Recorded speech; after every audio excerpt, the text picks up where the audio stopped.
And we are back. Hello again. It's the Horror Guys. 170 episodes in. Woot. I'm Brian. And I'm Kevin. And we're going to talk about horror movies this week, aren't we? We are. Yeah. Some good ones, actually. We're a couple days late for technical reasons again. Consistently pretty darn good ones this week. Remember back in the old days when you wanted to record something, you pressed play and record? Mm-hmm. And you hope the tape didn't hit the end? Yeah, I remember that. Now you got to deal with things like firmware. Mm-hmm. Who thought that was a good idea? Well, you got yourself a spiffy firmware update this week, didn't you? Yeah. Yeah, and things are working better. Yeah, if you listen to the show regularly, you'll notice some weeks we have little bumper music and some weeks we don't. Mm-hmm. That's why. And behind the scenes, some weeks Brian is cussing at the machine that's not working right, too. About every week where you don't hear the music. Those don't make it into the podcast. Well, more issues, but anyway, we're good. So we're horror on movies. The air.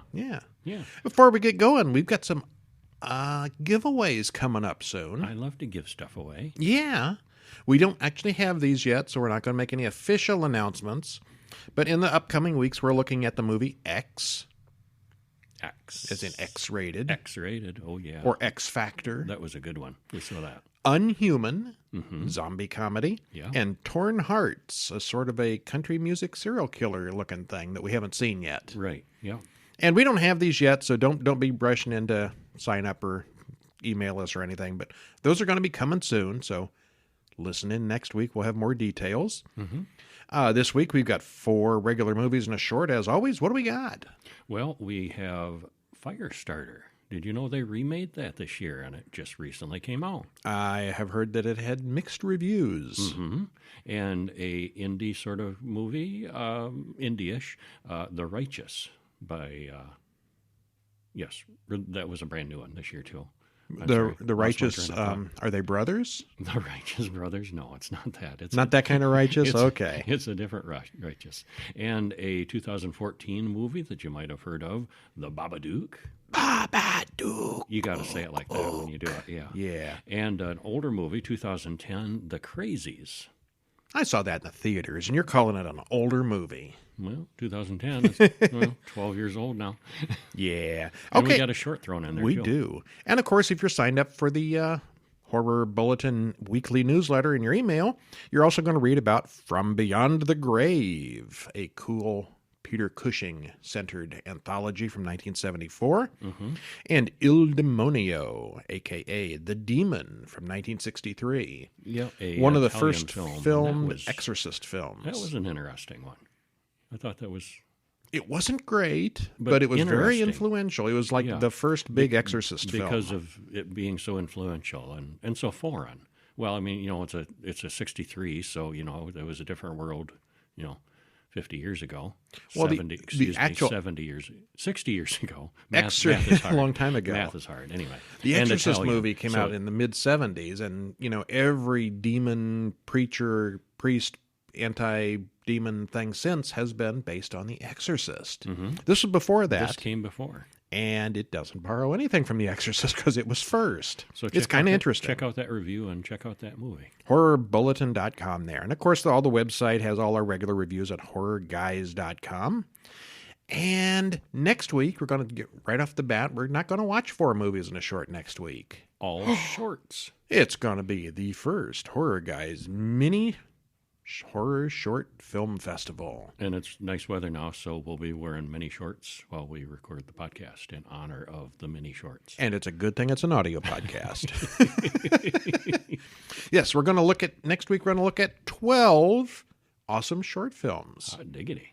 And in the newsletter we'll have regular full-length films, but we'll get to that next week. So yeah, if you want to read the reviews and watch them 2 a day or 3 a day in some cases next week, go over to horrorguys.com and they'll be posting a couple of days until the next podcast comes out. All right, what do we got first movie-wise? The Righteous. Ooh, let's get to that.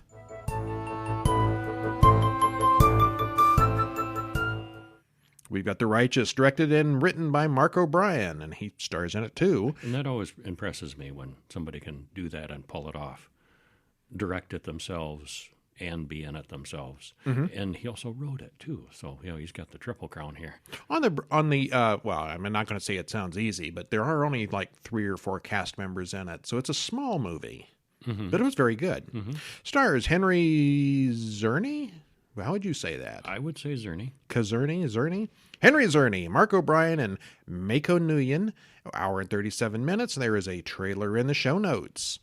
Now, this one has not actually been released yet. It's coming out June 10th.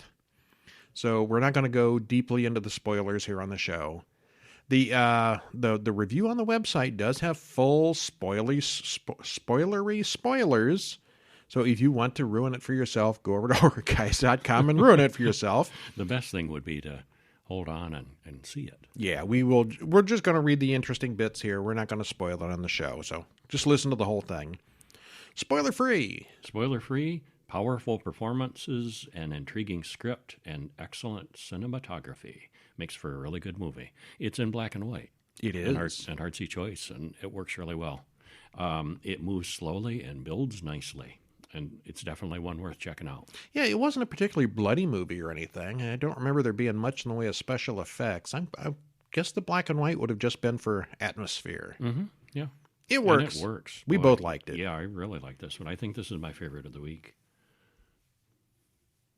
What were we up against? The Crazies, the Babadook, and Firestarter. Yeah. Yeah, it might be my favorite too. Yeah. I haven't really thought about it that way, but yeah, okay. Well, to begin with, again, no spoilers this time. We're just going to talk about the first few minutes. Frederick Mason prays for justice. We cut to a funeral where Frederick and his wife Ethel have lost their daughter. The old priest, Graham, talks to Frederick about moving so far away from everyone, 12 miles out in the country. Frederick also has mental lapses that concern the old priest. He wonders if Frederick has reconsidered quitting as a priest himself. He could always go back to being a priest. At home, Frederick prays some more, and Ethel looks on a little disdainfully. Looks like she's kind of getting sick of the whole deal. Yeah, I think so. Doris... At first. Doris stops by to give her condolences on the dead child, but she's sort of a scatterbrained chatterbox. Doris asks if Ethel ever told the girl that she was actually her real mother. And this starts a whole new wave of grief for Ethel as Frederick nails the daughter's door shut. Did the daughter's door get nailed shut? Did that ever come back? Did that go anywhere? Yeah, it did. Well, it got unnailed shut. Okay. Yeah. And then a third character shows up. Yeah. Frederick hears a scream outside. He takes a knife from the kitchen and goes outside looking for the source. A young man staggers up and falls down in front of him. He's got a sprained or injured foot, but he can't explain why. Frederick gets some first aid stuff and goes back out to help the guy, who has since passed out. Frederick and Ethel carry him inside and fix him up. And I think we should stop there. Yeah, probably. Yeah. Anyway, so these Good Samaritan types help out this young guy, and things get weird. They do. But not weird in he's not a serial killer, which might be the obvious guess at this point. Mm-hmm.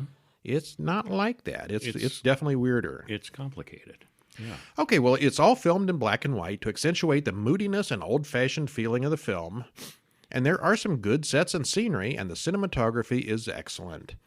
It's sort of like a stage play because there's so few characters and there is a lot of talking.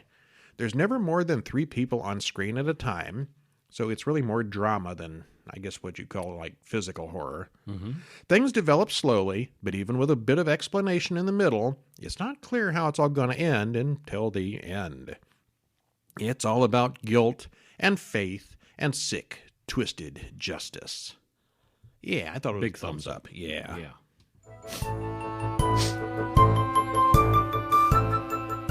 Which takes us to Firestarter from 2022. Directed by Keith Thomas, written by Stephen King and Scott Teems, stars Zac Efron, Ryan Kiera Armstrong, and Sidney Lemon. Hour and 34 minutes. Trailer in the show notes. So you saw the 84 version, right? I did, and I also read the book. Yeah. Okay, I saw the 84 version probably when it came out, and I don't think I've seen it since. Mm-hmm. I couldn't tell you whether I read the book or not. Okay. I've read a lot of Stephen King, and I don't remember them after seeing the movies. Okay. So what did you think of the 84 movie? I liked it. I liked it too. I liked it a lot. It was not my favorite Stephen King movie. It's probably why I haven't seen it since, but I don't remember anything particularly wrong about it. Thoroughly entertained. Drew Barrymore was in it as a Mm-hmm. little girl, and I can't remember who played the father, but he'd been in a lot of things. That was David Keith, wasn't it? Oh, yeah, it Yeah. was. Okay, yeah. And Robert George C. Sh- Robert- Scott yeah, and, was the villain. And Robert Sheen was the head baddie. Martin Sheen. Martin Sheen, that's what I meant, yes. There's so many Sheens out there, but I don't think there's a Robert. Okay, so we both liked 84, although I was not blown away with 84. Mm-hmm. And George C. Scott playing Rainbird, who is the most pleasing thing to me about this remake was that the Rainbird character was finally being played by a Native American. Was he a Native? I assume from the name he was a Native American in the book? Yeah. Okay. Yeah. And But George C. Scott's character name was still Rainbird. Yeah, and they were trying Maybe that was a code name or something. They were trying to play it up, and play it off. But in the sequel, Firestarter 2, Rainbird is actually not killed and survives into the second movie, and Malcolm McDowell plays him, who's also not a Native American. So if you set George C. Scott on fire, he comes out looking like Malcolm McDowell? Yeah. Huh. It changed him. Yeah. That's a new one. Fire changes a man. Yeah. Okay, so 40-ish years later, somebody somewhere decided it was time to remake this movie. Yeah. Michael Greyeyes plays Rainbird. Okay. You recognize him. He's played a bunch of stuff over his career. Yeah. But that was the best thing about the movie, I think. Spoiler free, it's somewhat more of a reimagining of the story than a strict remake of the 1984 film starring Drew Barrymore. It's very good, with an excellent cast and top-notch special effects. And I have read a lot of reviews that really trash on this movie this week. Well, it was fine. That's kind of my thought on it. It was fine. Yeah. Just unnecessary. I didn't think it improved really on anything on the original. It didn't, they made it again, and it was fine. Yep. Yeah, and the cast is good. The effects are good. So what happens? Well, there's this girl that starts fires. I think I've known some of them. Yeah, okay. More details than that. Loving parents put their baby to sleep in the crib, and it's all very peaceful and happy. Suddenly, a fire breaks out in the baby's room. A potted plant bursts into flame. And the father, Zac Efron, rushes back in to save the baby, but it too bursts into flame. Boom. Yeah. Well, Andy McGee wakes up. This was all just a nightmare, or a memory. He goes in to check out Charlie, his young daughter, his only daughter, and finds her in the kitchen playing with a cigarette lighter. She says the bad thing inside her is changing, and he reminds her how to calm herself down and not lose control. Mom, Vicky, wakes up, and they all have pancakes. Credits roll. And we watch old footage of the parents submitting to a science experiment when they were in college, involving telepathy, telekinesis, and injections of something called Lot 6. Did I get that right? It is called Lot 6? That's what it sounded like. Yeah. Okay. Yeah. And we also see that the experiment went horribly wrong for most of the participants, except Andy and his wife, his to-be wife. Today, Andy hypnotizes a woman to quit smoking telepathically. It works, and the patient is extremely pleased, but he feels sick, and his eye bleeds afterwards. There's always a cost. Yeah, there is. Well, at school, Charlie mentions she doesn't have internet at home, and she's getting some ribbon, and she almost fries the classroom. She's They make getting fun hot. of her for being Amish. She's getting hot under the collar, literally, and the room starts getting hot. Yeah. Well, back at home, Vicky wants to train Charlie to use her powers, and trouble's coming. Let's not hide it. Let's channel it. And her dad is all about no. Just tamp it down. Don't use it. Don't do anything. Well, Vicky's all Professor X at this point. Yeah, train her to use her powers. Yeah, basically. And they both have powers. And she won't use hers at all. And Andy's she like, just refuses. No, crawl back in the closet. Yeah. Well, the redheaded kid at school picks on Charlie relentlessly, and she hides in the school restroom to literally let off some steam. When the teacher follows her in, she finds something that's definitely not normal as Charlie vents her frustrations in an explosive way. And apparently Charlie herself is fireproof. I noticed. Yeah. Yeah, there's indications of that. Did her clothes ever catch on fire? I don't think they did. The baby's head bonnet did. That was partly dream, though. I mean, that wasn't necessarily completely a flashback. Yeah. We never see her clothes burn. Okay. No. Bad men are after us. They have the talk. So Andy explains it to Charlie. They argue back and forth. Mom, Vicky, still thinks that she should be able to use her powers. And in this, Charlie's getting more and more upset and sets her mom's arms on fire. And her mom is not fireproof. No. Yeah. Very not. Yeah. Well, meanwhile, in the evil-looking headquarters of DSI, satellites zoom in on Charlie's school. They're on tour. Captain Hollister calls Rainbird to reactivate him. He's a cleaner.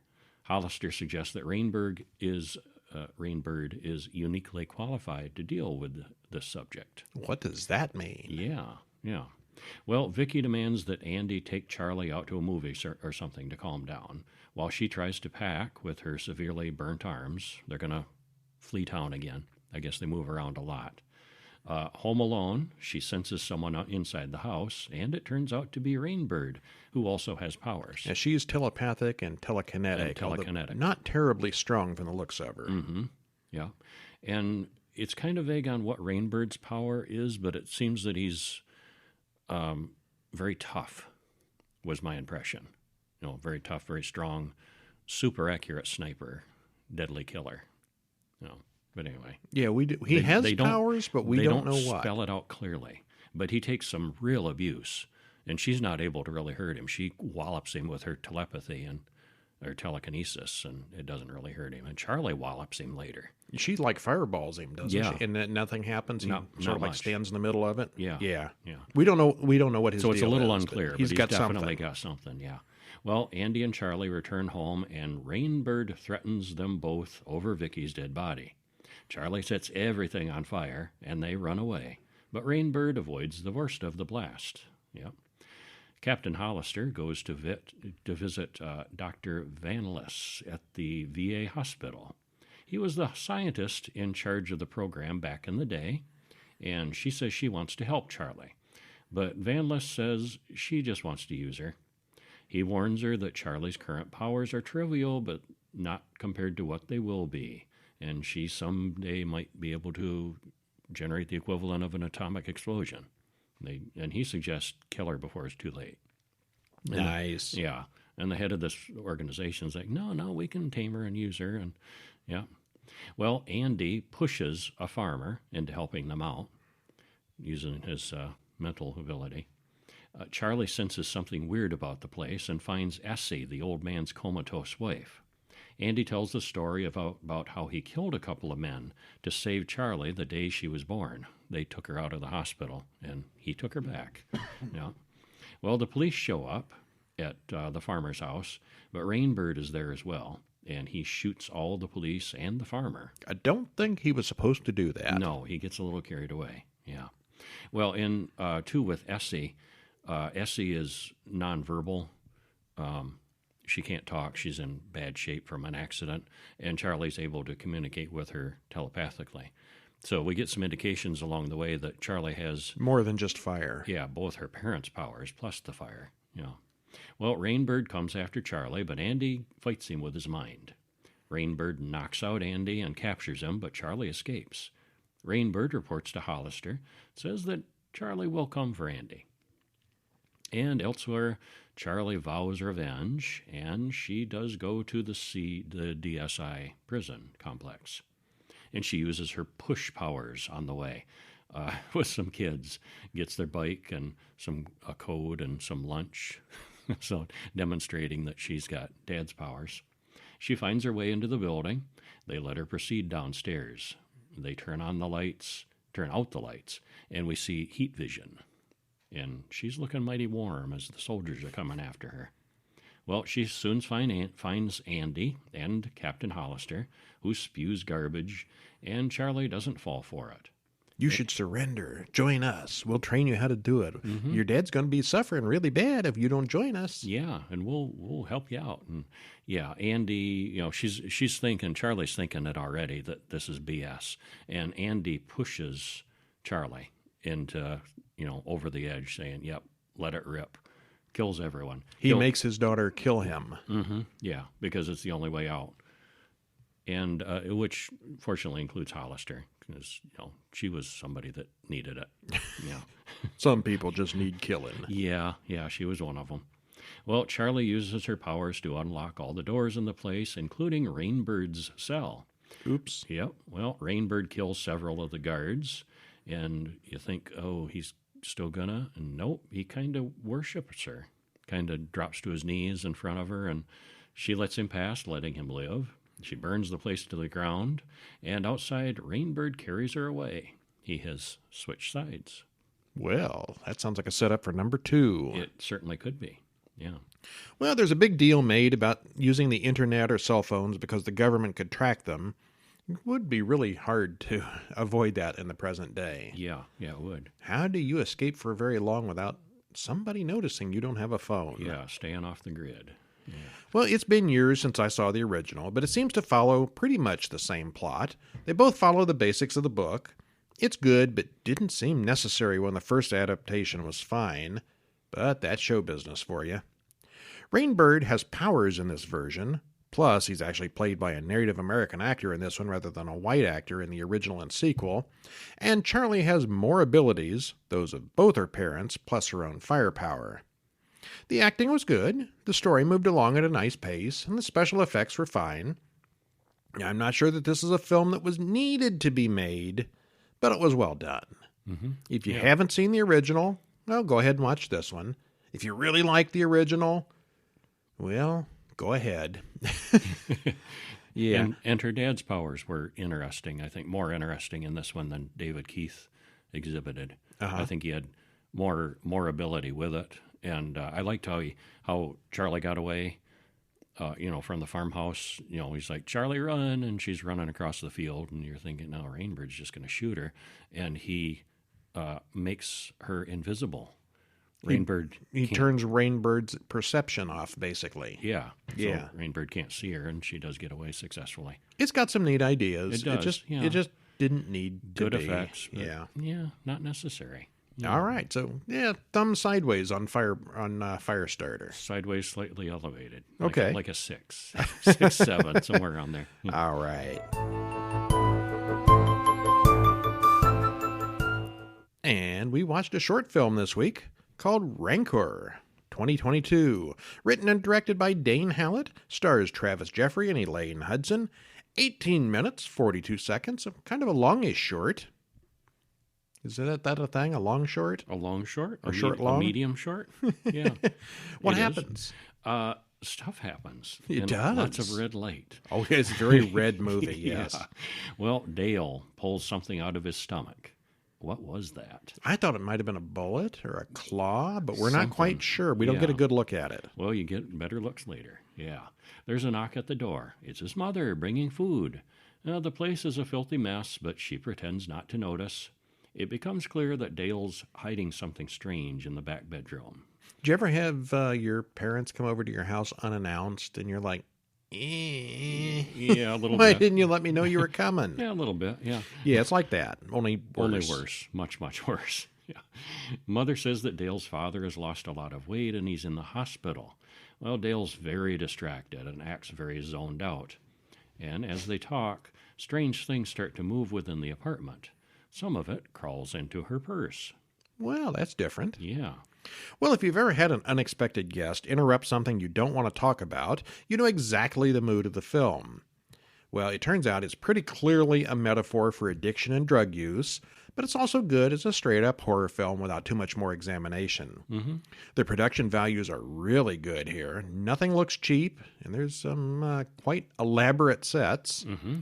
The acting is excellent, and the body horror really works. Definitely like that one. Do you think that was entirely practical effects? Yeah, I think so. Okay. Yeah, I think... I couldn't always tell. I mean, if they were CGI, it was super good, but it looked like practical stuff, and that would be tricky. No, There's a lot of it. think it all looked pretty real to me. Okay. Yeah. Yeah.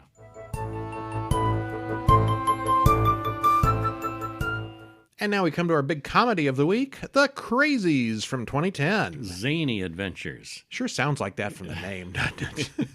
This may be the least fun movie we watched this week. You know, and I wonder if that's it. I feel like this one kind of went under a lot of people's radar. It's a remake. There was a Crazies from, I don't know when, the 60s or 70s or something. Kind of the same story. Yeah. Yeah, I have never seen the original. We need to see it someday, but I don't know how close it is.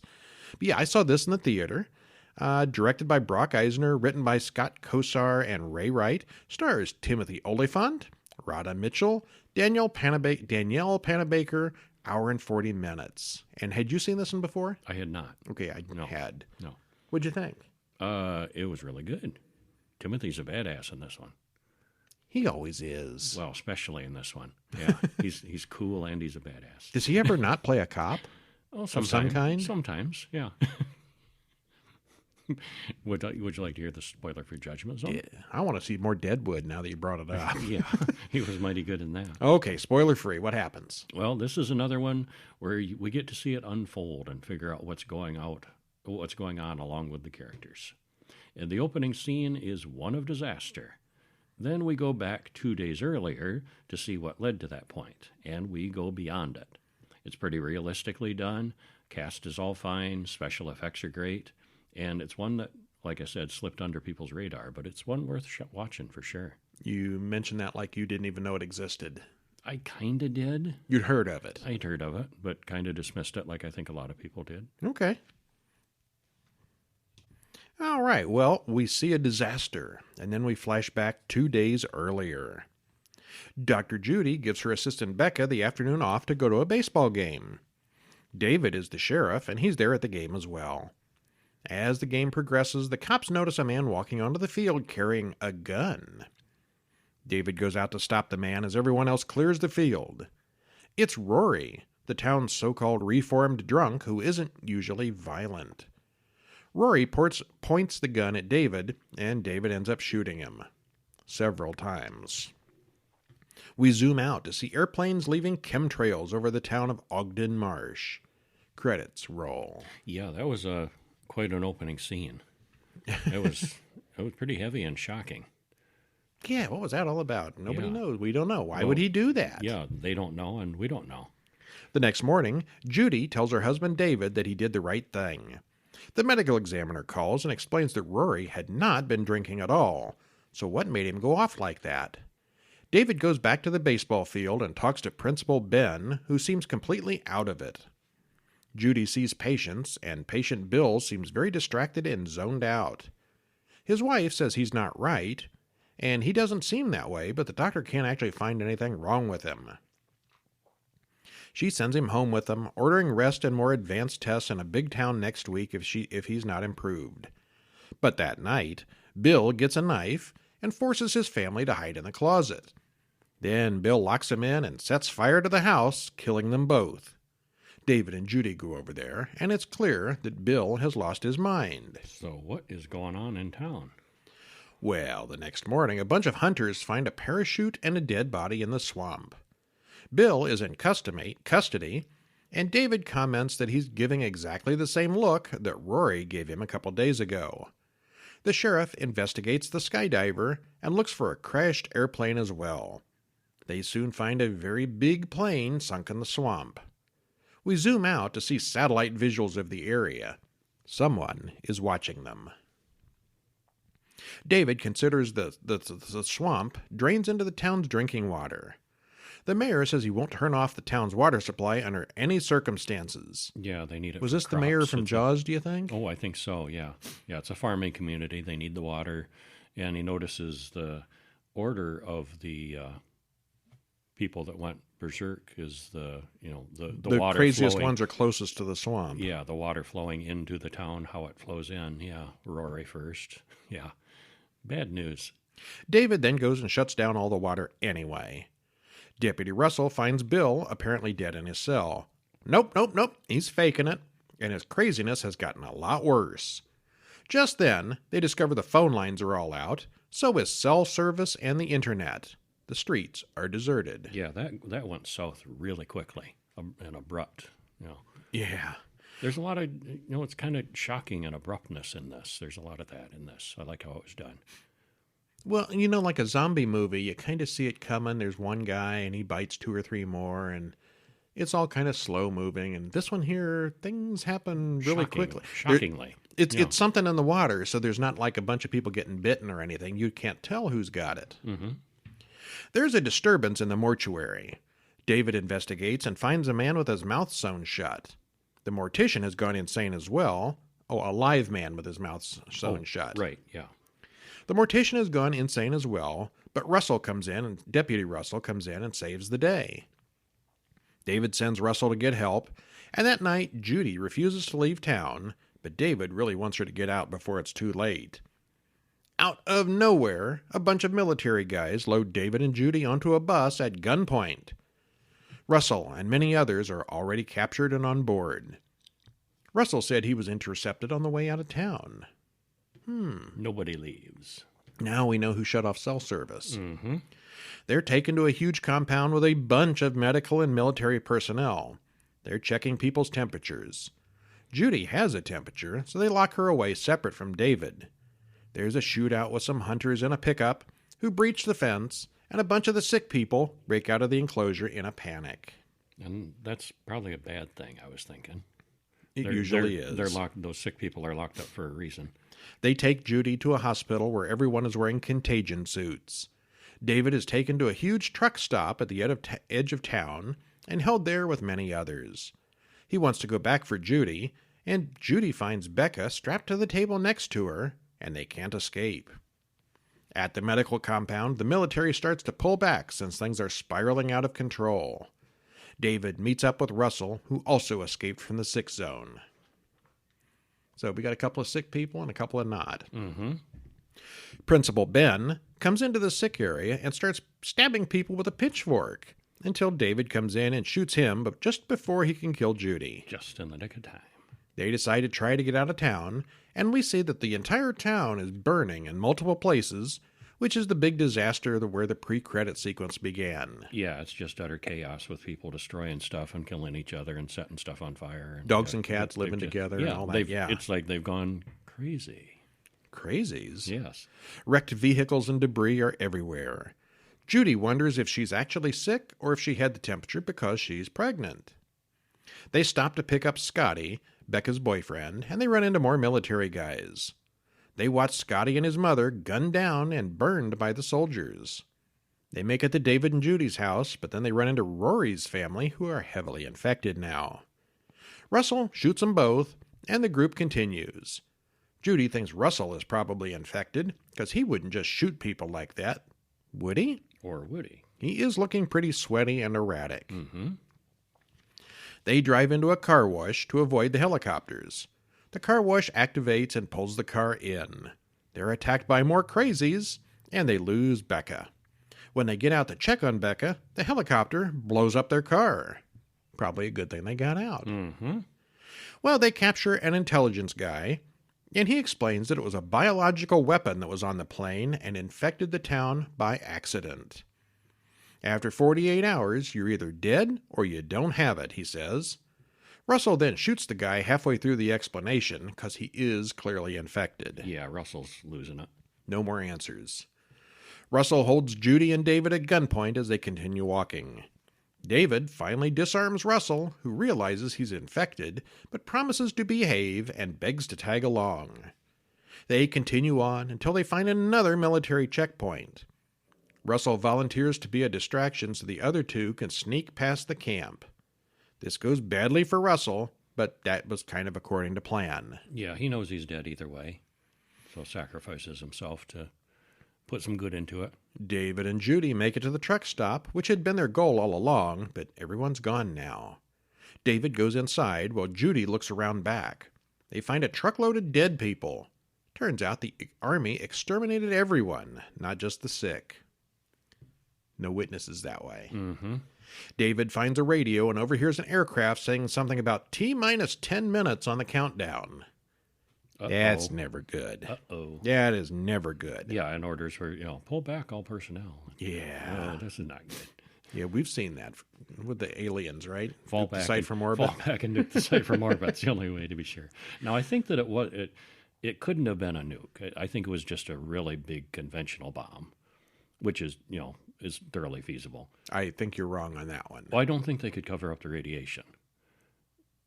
There'd be too, Well, people from miles around are going to see the nuclear explosion, but accidents happen.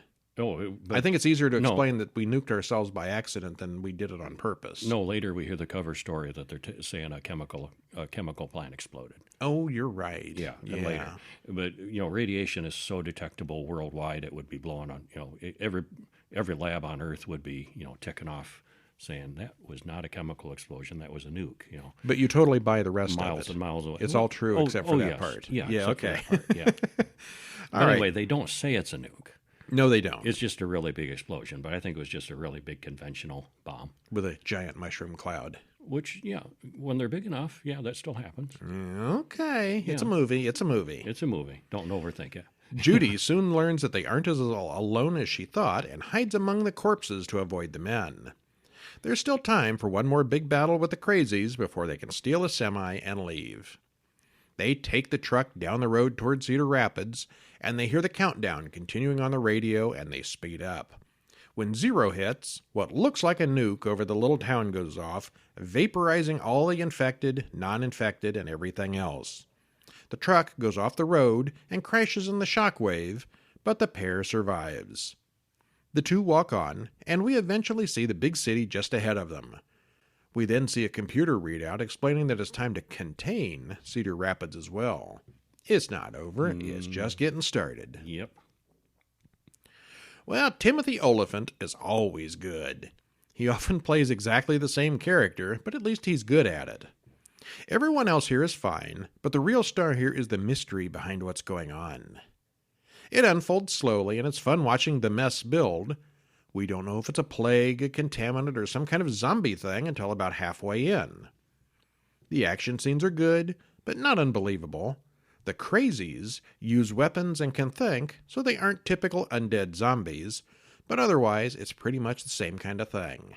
Mm-hmm. Very good. I liked it. Yeah, it's not like zombies where they're wanting to eat other people or eat brains, or they're just wanting to destroy and kill and burn and maim and we just smash watched The Sadness yesterday on Shudder. It's along those lines. Well, no, which we'll do a review of in a week or so. Yeah, there's some eating there too, but I don't know if it's eating for the sake of eating. Yeah, it's the violence of it. They're both takes on zombie films, but they're very different kind of things. Yes, they are. Yeah.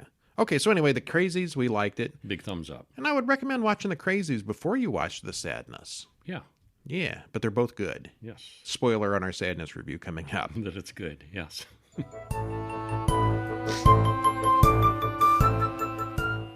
And then maybe the most annoying movie ever made. The Babadook from 2014. Yeah. This one got such rave reviews when it came out. We saw it when it came out. We hated it when it came out. We had to see it again to see if we still hated it. We hated it less. We didn't review it for the show. It came out before we were doing it, so we had to watch it again. Mm-hmm. Darn it. Stupid show makes us watch these movies again. Directed by Jennifer Kent. And written by her also. Mm-hmm. Stars Essie Davis, Noah Wiseman, and Daniel Denshaw. Hour and 34 minutes. Trailer in the show notes. And, well, what'd you think on the second viewing? I hated it less. You hated it a lot the first time. I did. I really didn't like it. I actively disliked it the first time around. I didn't hate it that badly the first time, but I think I hated it more the second time. Oh, really? No, this time I kind of liked it. I sympathized with her a lot more. Still didn't like the kid, but I was much more sympathetic. Oh, I do sympathize with her, but it doesn't. And I was more creeped out by the creature, and I liked it. I'd give it a 6-7 this time around. First time around, I probably would have not given it that much. I think I'd have given it a 5 the first time. I'm going to give it a 4 this time. Oh, you're devolving in your opinion on it. It's just really hard to sit through, and not in a scary kind of way. The kid, yeah. It's hard to endure the child. Played by Noah Wiseman. Oh, I was looking. He hasn't done a whole lot since then. I imagine the director took him out and killed him after this. He's got a total of 5 acting credits. Yeah, anything recent? 3, a couple of shorts. Yeah. Okay. Yeah. Starring the kid from Babadook. And an appearance on Funny or Die Presents in 2014, same year as Babadook. Okay. Well, Amelia dreams about being in a traffic accident with her husband. Her son, Samuel, has nightmares about monsters. Credits roll. Samuel is an annoying child, and that's really the movie right there. Mm-hmm. And he's obsessed with monsters. Amelia is a nurse, and she gets a call from school about Samuel's obsession with weapons. He has significant behavioral problems, according to the teacher. Amelia wants Samuel to get special individual attention from the public school system. Yeah, and here we go with the entitled parents already. He does. The teacher's got 30 kids in the class, probably. She does kind of come across that way in this scene. And this kid needs some special, serious attention, and the teacher it's not going to happen. Can't do it. She's too overwhelmed with the class full already, and Samuel explains to a stranger that his father died in a car accident driving Amelia to the hospital to give birth to him 7 years ago. Amelia's friends don't want their children to play with Samuel anymore because he's so troubled and off. Amelia finds the dog scratching at her basement door, but the door is locked, so there can't be anything down there. Samuel picks a bedtime story from the shelf, and it's a book called The Babadook. It rhymes, and it's about a friendly monster. It starts that way. But it quickly gets dark, and it turns out this is not a children's story, and Samuel goes into a screaming fit. He does that a lot. He does that screaming fits. A lot. A lot of screaming, a lot of crying. The next day, Amelia forbids Samuel to even mention the Babadook or any of that monster talk of any kind. Robbie is friendly with Amelia at work, and she thinks he's nice too. She gets 10 calls from her sister because Samuel won't shut up about the Babadook. Robbie comes over, and Samuel ruins that too. Samuel ruins everything. Pretty much. It's clear that Amelia isn't completely over the death of her husband, and little Samuel is only making it worse. She finds glass in her food, and Samuel explains that the Babadook did it. Okay. Which, may or may not be true. Well, no, of course not. He's imagining it all. Because is there a monster? Well, no. Is it exerting mental pressure on Amelia? Or is it just real pressure? It could be either. It could be either. I think that's interesting. I found it more interesting this time around. Something happens one night, and Samuel is terrified. Amelia rips the Babadook book to shreds. The lights flicker that night, and Amelia hears footsteps in the house. Samuel makes an impression at his cousin's birthday party. "Why can't you just be normal?" she screams at him. Samuel has a convulsion, and the doctor checks him out. She begs the doctor to give Samuel sedatives, and that night, she finally has a quiet night's sleep. Drug the kid for peace and quiet. Sedatives. In the morning, there's a knock on the door, and when she looks, it's the Babadook book, all taped up and put back together. Somebody's messing with her. Inside the book, there's pages showing the mother killing the dog, killing the child, and then killing herself. It's now a lot more graphic than it was before, so she burns it in the grill outside. She gets a phone call. Babadook, ook, ook. Yikes. Who would do that? Creepiness. Children's Services come by the house. Samuel tells them about the drugs his mother gave him, and they're unimpressed. That night, she sees the Babadook in her neighbor's apartment and hears strange noises in her own house. She hears it and sees it in the room this time, so now she believes in the monster too. Amelia, completely sleep-deprived, starts to take things out on Samuel. Amelia is pretty much losing her mind by this point and starts to sleep with her husband's violin. Samuel wants to stay somewhere else at night, and from the way Amelia started acting, I really don't blame him. Yeah. She starting to dream about killing Samuel. Of course, I was dreaming about that from the first 5 minutes, but yeah, your mother does that, it's not so good. Yeah, and how much of this is her own, pressure and lack of sleep and, that stress? That is the question, and isn't it? how much is the creature influencing her? The sedatives keep making Samuel sick, but Amelia won't stop feeding them to him. She starts being mean to the dog, who won't come around her anymore either. She talks to her dead husband, who says they can all be together again. All you have to do is bring me the boy. That night, she strangles the dog and then pulls out one of her own teeth. Well, that's unhinged. A little bit, yeah. She comes after Samuel, but he fights her off with his weapons. The old lady next door comes over to see what the ruckus is all about, and this breaks the spell, at least for a bit, and Amelia apologizes to Samuel. They'll both stay next door tonight. Samuel, on the other hand, stabs her, and then it's home alone as she chases him. But he wins. Mm-hmm. Amelia wakes up tied up in the basement. She then pukes out the Babadook, or maybe a gallon of blood, whichever. Samuel says they can't escape the Babadook. Amelia screams at the monster to go away, and it does. The two of them go to stay with the old lady next door, and things start to recover. They gather worms from the garden, and Amelia unlocks the basement door. She takes the worms downstairs to feed to the Babadook, which she keeps down there now like a pet. And Samuel finally has a birthday party. Happy ending. Sorta. The only body count was the dog. Yeah, it was.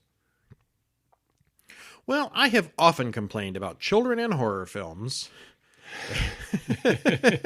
And this kid is the worst of the worst. Yeah. I suspect the vast majority of the audience wanted this kid to get eaten, maimed, possessed, or otherwise mutilated after the first 10 minutes. Never has a more obnoxious, annoying child been featured in any film. If there was ever a temptation to have children, potential parents should be forced to sit through this training film. Harsh. So you're saying he's a poster child for birth control? You betcha. Yeah. Amelia is cracking up from grief and pressure, and the film is clearly about her descent into madness. She lost her husband in an accident, is a single mother, and has had numerous issues with her kids' behavior and personality problems. It wears on a person. I know this, and I only had to sit through 45 minutes of the film before I wanted to kill the kid. This was probably not the filmmaker's intent, but there it is. As long as the kid is annoying, the whole film was very unpleasant, but once the mother went crazy, it got a lot more creepy and entertaining. I can see why people find this movie unsettling, as it's mostly just a story about an insane mother abusing her child. It is very weird. It is a weird movie. So, was there really a monster even? I think there was, yeah. That's what I'm choosing to believe. And it just went away at the end? No, it's in the basement. It's their pet now. Why would they keep it as a pet? Why not? I think monster in the basement. How cool is that? I think we were looking at sort of an allegory for her insanity. I don't think there was ever a monster. It all could have been an allegory. Yeah, that's the thing. You don't know for sure. You're allowed to interpret it yourself. The kid was annoying and terrible, and it just wore her down. And this is how she dealt with it at the end and made peace with it. She I kind of think so. Compartmentalized the madness, perhaps. Why can't you be normal? All right. Well, that is our show for the week. Stop by over at horrorguys.com and watch those 12 short films for next week, which we'll talk about on the next week's podcast. Stay tuned for our giveaways of 3 big movies coming up real soon now. And that's about it, eh? That's about it. Okay. I'm Brian. And I'm Kevin. And we'll see you next week. See ya.